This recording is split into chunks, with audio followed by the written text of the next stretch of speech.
Hey guys, welcome back to my next Mega Drive pickup. So I've got another 4 games to show you, and I got these recently from Hit Japan. All really nice titles as well. So I thought I'd wait a minute as well when I got them, just to make sure I played them through. Had a quick, well, not played them through all the way obviously, but I'd had a game on them, so I knew what I was talking about. I didn't just come on here saying I haven't got a clue what this is about. Some of them I've played before, so I've got a bit of history anyway. So the first game up is Velus, which is a vertical scrolling shoot 'em up. Really cool game. I mean, the artwork on the cover is just fantastic. Yeah, all these games look really good actually. Really nice Japanese artwork.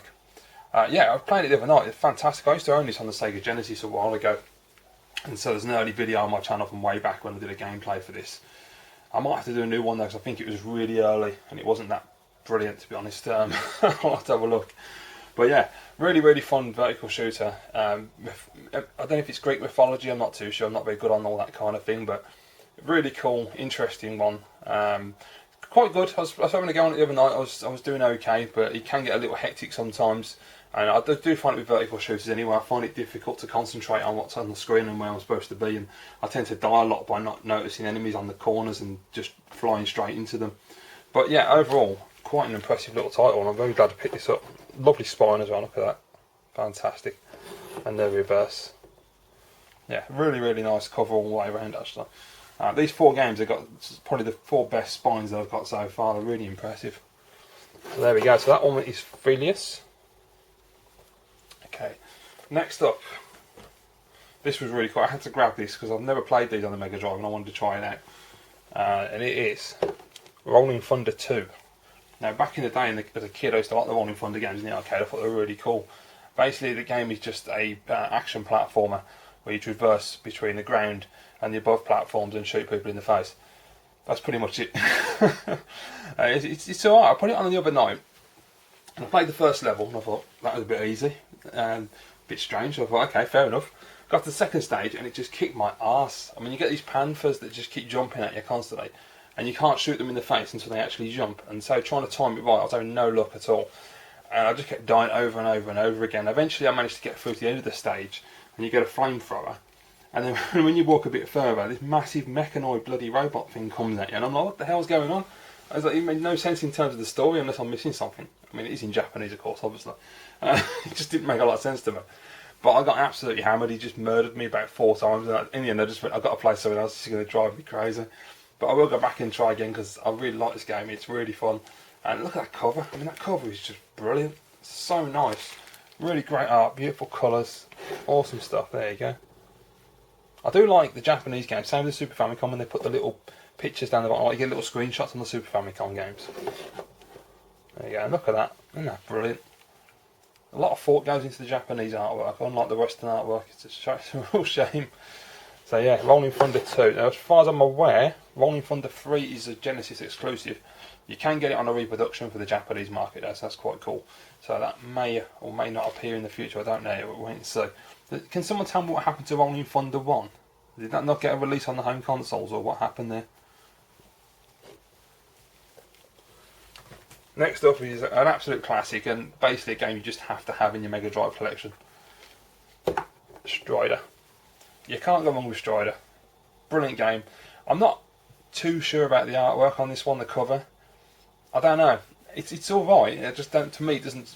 I know some people love this cover. I personally don't think it's that amazing. It doesn't stand out that well. I think really just the face on the bloke doesn't look right. It just looks a bit odd. The background with that guy geezer with a big hand, that looks pretty cool. Looks a little like Munra. And like the monkeys and everything, that's pretty cool. But I don't know. I'm not that impressed with the artwork on this one. It's just an okay one compared to the other games. Anyway, I don't think it stands up. But hey, anyway. Whatever. The game itself is brilliant. I've played it loads of times over the year. I've never been very good at Strider. I can get so far and I just keep dying all the time, but I'll keep persevering. I'll keep playing. Really fun platform game. Another action platformer, and it's the music on it. The music is excellent. I mean, this is one of the games I saw in the early days of the Mega Drive when my cousin's best mate had one, and I remember seeing this and I was just so impressed with it because it was just so arcadey and the port was so well done. I mean, there's huge sprites, really beautiful, colourful graphics, stonking soundtrack, absolutely spectacular. Really good game, this one. And I must admit, I was really enjoying this the other night. I really like that spine as well, like turquoisey blue kind of, well not turquoise but it's close to, it's very light, like a baby blue or a sea blue I suppose, not that it really matters, but and there you go. I do like the back though, I think the back looks better than the front to be absolutely honest. A lot more colour, a lot more detail, I like the way the screenshots have been placed, I like the Japanese kanji down the right hand side, yeah, so very cool. But anyway, besides all that, the main thing is Strider is a fantastic title and a must have for Mega Drive owners, which I'm sure everybody knows that anyway. Right, so the last game I picked up recently was, I'm really glad to have got this. I've wanted to play this for a long time because this is a very nostalgic game for me, which is unusual as I'm not a Mega Drive guy, but I'll explain why. And it is Sonic Spinball. I mean, first of all, look at that cover. How epic is that cover? If you'd have seen that back in the day, that would make you want to buy that game. I mean, it's just really bright and vibrant and right in your face, and it's just absolutely superb. Before I talk about it, I just want to show all the art. It's really cool. Look at that spine. It's easily my favourite spine so far. I absolutely love that. I mean, it looks brilliant. Look at the back as well. I mean, just every little bit. It's absolutely spot on. So yeah, Sonic Spinball. Very nostalgic game for me. Back when I was a teenager, me and my friends, it was a very close group of friends. There's only like 4 of us. And we used to drink, like, we had people who we hung out with and all, but the main four lads. And we used to all just get drunk every weekend basically. And my one friend, we used to always go around his house, we were just constantly around there getting pissed on a Saturday night, Friday night, Sunday night, whenever. And at one point he was dating this girl, and I can't remember exactly what happened, but somehow her or a family member was selling a caravan, and he ended up with the caravan, he took it off their hands and he put it in the back garden. And so we had the electricity, we had a big massive extension cable from the house back into the back garden into the caravan, and we had the like a 14-inch portable it must have been, and a Mega Drive set up in there. So I just remember like so many times when I was really drunk, just sitting in the caravan playing Micro Machines and Sonic Spinball, and I absolutely loved this game. I thought it was brilliant at the time. Now the thing is, when I got this the other day, I was a bit worried about buying this game because I wasn't sure if it was that I was so drunk back then that the misty haze of alcohol made me think, oh, this game's amazing. And in fact it actually isn't, because I've read reviews over the years and people don't seem to be that blown away by this game. They just think it's an alright game. Well, I put it on the other night and I absolutely loved it. I thought it was fantastic.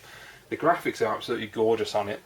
But the most important thing is it's 2 things that I love. You've got Pinball and you've got Sonic the Hedgehog. I mean, I prefer Mario, of course, obviously, but Sonic is a cool character and he looks amazing. And the game is just brilliant. It plays really, really well. And you can basically, it's just a standard thing. You've got a pinball table, you get your points. You can unlock different areas by hitting different. There's 4 trigger points you've got to hit at the beginning, which open up these chambers which you can dive into, and you can unlock the emerald by doing all this. And it's just brilliant. I got like 5 million on my first go, so I was quite happy with that. Really, really fun game, really addictive. I mean, all pinball games are. You just keep going. But I like the fact that the little things like the beginning, you have to walk Sonic over to the little shooter, and he jumps in there, and then you fire him up into the table, and then you operate the flippers. And if he goes between the flippers, he'll on the first part he'll get attacked by a monster that dives out of the water. The second part I got to, if he falls in the water, there's a little canister, and he drops in the canister, and he pulls out a little paddle, which I thought was really cool. And you have to get him out of there and into the flippers. It's a really nice game, really, really good. I can't wait to play some more of this and get further into it, but really glad I picked it up now because I wasn't sure if I was going to enjoy it as much as I used to, but I absolutely do. I think it's fan-bloody-tastic. Brilliant game. If you've never played it, please do. Especially if you like pinball games, it's just absolutely superb.